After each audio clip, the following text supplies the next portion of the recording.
The statements we're about to show you are from the Holy Quran, and is said to be the official, unchanged, pure word of God, revealed over 1400 years ago. Claiming to be the word of God is a heavy statement, and without proof, or if a single contradiction is found within the book, the apparent word of God will be proven false. So without further ado, let's put the book to the test. In the 23rd chapter, titled The Believers, from the 12th to the 14th verses, God is said to give a detailed description of how the human being is formed. It begins by saying, "We then placed him as a sperm drop in a place of settlement, firmly fixed. Then we made the drop into a alaqa." We will translate this word very soon. "And then we changed the alaqa into a lump. Then we made out of that lump into bones. And then we clothed the bones with flesh. Then we caused him to grow and come into being and attain the definitive human form."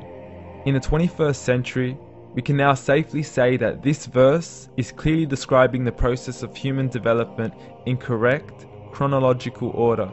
However, what we should be paying attention to in particular is the second stage, referring to the development of the embryo.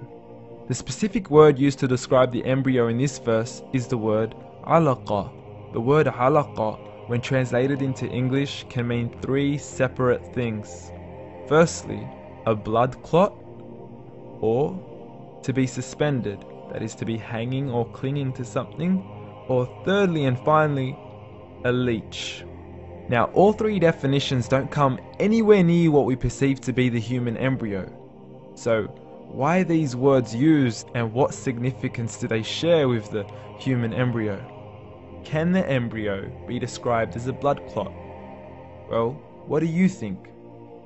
In the 3rd week of embryonic development, a tubular heart joins with the blood vessels to form a primordial cardiovascular system, and by the end of the 3rd week, the blood is circulating and the heart begins to beat on day 21.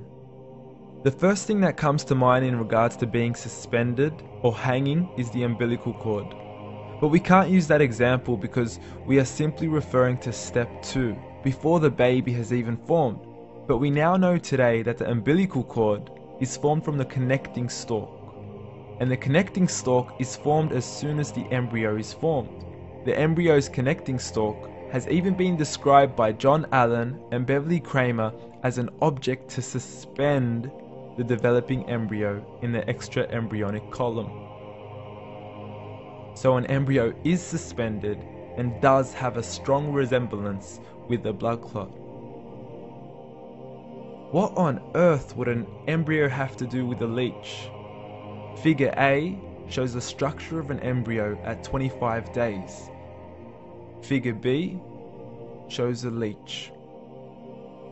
Now please note once again that the embryo in this stage is no greater than the size of a kernel of wheat.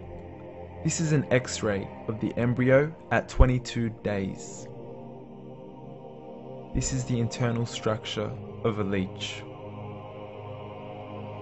It's mind-blowing stuff, but you still haven't seen anything yet.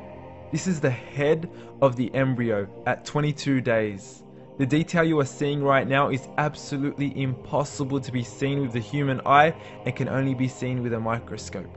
This is the back end of a leech. There's no other words used to describe this other than mind-blowing. The pictures we have shown you are impossible to be seen with the human eye, or even to be predicted by the human mind. Once again, the verses we have shown you were revealed over 1400 years ago to a man who couldn't read nor write. Are these the words of God? Descriptions of the human embryo in the Quran cannot be based on scientific knowledge in the 7th century. The only reasonable conclusion is that these descriptions were revealed to Muhammad from God, from God, from God, from God, from God.